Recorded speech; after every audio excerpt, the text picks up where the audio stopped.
Right, let's continue with Q4a method 2. In method 2, we are going to use convolution to calculate yn. Remember that our hn is still this sequence 1, 2, and minus 3 followed by all 0. Therefore, only the interesting hn are h0, h1, and h2. The rest are not important.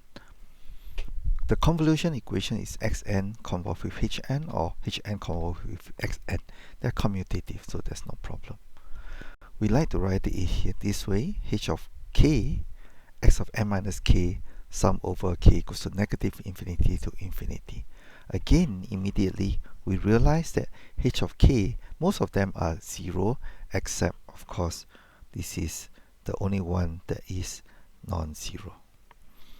h0, h1, and h2. So when you expand the equation, it will look like this: h0 multiplied by x of n, h of 1 multiplied by x of n minus 1, h of 2 multiplied by x n minus 2. Then they are sum, so we have adding this guy up to give you y of n. So to realize this equation, there's a for loop. So let's see what's happening here. So we have h of 1. In this case, of course, this is h of 0, h of 1 because MATLAB again start with index 1. So this is the first h of 0 here, and times x of n. So we get yn. So now we have this sum. So to get the second sum, we need to delay x of n minus 1. So what do? I use temp to remember x of n. I insert a 0 in front of temp. I assign it back to temp. So now temp in this example is xn minus 1. We then get the correct length here, and then we are going to multiply the temp by, in this case, h of 2. This is x of n minus 1. So maybe I just should say that we are doing this now. Okay, the index is off by 1 because of MATLAB again. And then, of course, when we loop again, we are doing this guy.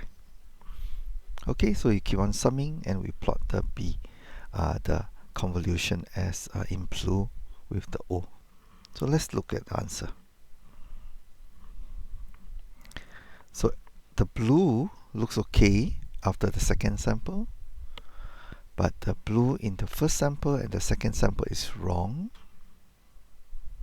You see, first sample and second, and that is because we are shifting 0 into the temp, and that is why you are getting some kind of non-steady state. Now we call this the transient, and the transient, how long the transient lasts depends on the length of the impulse response h of n.